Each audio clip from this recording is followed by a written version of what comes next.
बिस्मिल्लाहिर्रहमानिर्रहीम। अस्सलाम वालेकुम नाज़रीन इकराम, उम्मीद करता हूँ कि आप तंदुरुस्त होंगे और दुआ करता हूँ कि आप हमेशा तंदुरुस्त रहें, क्योंकि तंदुरुस्ती से बड़ी कोई नेमत नहीं है।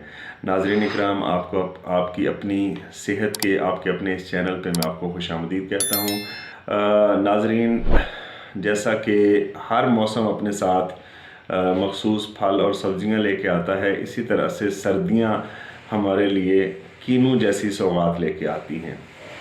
तो कीनू बहुत बेहतरीन फल है। विटामिन सी के हवाले से पूरी सिट्रस फैमिली विटामिन सी के हवाले से बहुत अच्छी है। ये आपकी जिल्द के लिए बहुत ज़बरदस्त चीज़ है। विटामिन सी के फ़वाइद मैं पहले बता चुका हूँ, उस हवाले से मेरी वीडियो है, मैं उसका लिंक डिस्क्रिप्शन में रख दूँगा ताकि आप जान सकें कि विटामिन सी की कमी से क्या होता है और विटामिन सी की कमी को किस तरह से हम पूरा कर सकते हैं।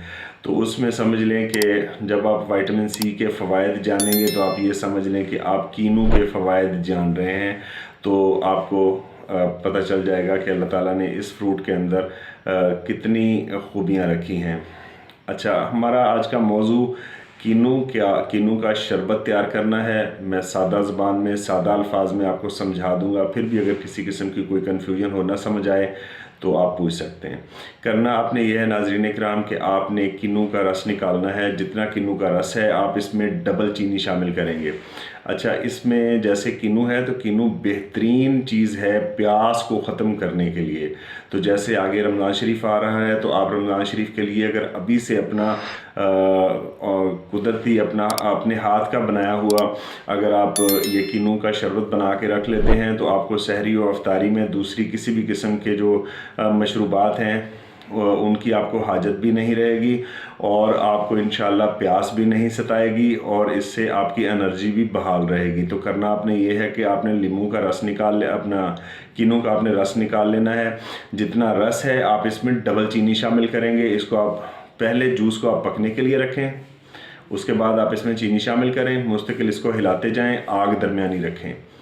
ठीक है जी। जब देखें कि चीनी का दाना ख़त्म हो गया है, ठीक है, तो इसके बाद आपने इसको 20 से 25 मिनट पकने देना है। ठीक है जी। और 4 अदद मोटे मोटे लीमों का रस आपने इसमें शामिल कर लेना है। बस इतना सा काम है और इसको आपने संभाल के रख लेना है। ठीक है, जैसे मतलब आगे रमज़ान शरीफ आ रहा है तो रमज़ान शरीफ में आप इसके 4 से 6 खाने के चम्मच आप एक गिलास पानी में डालें। सुबह सहरी में भी आप इसको इस्तेमाल करें, इसी तरह से आप इसको अफ्तारी में भी इस्तेमाल करें। जो तरह तरह की कार्बोनेटेड ड्रिंक लोग इस्तेमाल करते हैं वो रमज़ान शरीफ की बरकत के साथ साथ जो है वो पूरी तरह से समझ लें कि रमज़ान शरीफ की बरकत को हासिल नहीं कर पाते, क्योंकि उनके गुर्दों के अमराज का सबब यही कार्बोनेटेड ड्रिंक्स बनती हैं कि सारे दिन के प्यासे होते हैं, शाम को वो अफ्तारी में कार्बोनेटेड ड्रिंक्स ले रहे होते हैं। तो आपने ये नहीं करना, आप ये शरबत बना के तैयार करके महफूज करके रख लें। ठीक है, तो हमें दें इजाज़त, मिलते हैं इंशाल्लाह अगली वीडियो में। तब तक अपने गिरदोनवा में रहने वाले तमाम लोगों का, अपनी सेहत का और अपने इस चैनल का ख्याल रखें। नाज़रीन इकराम, इसमें जो लीमू का रस हमने शामिल करने का आपको बताया वो सिर्फ इसलिए कि ये फिर जमेगा नहीं।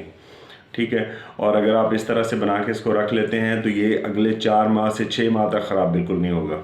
ठीक है जी। तो मिलते हैं इंशाल्लाह अगली वीडियो में, तब तक के लिए अल्लाह हाफिज़।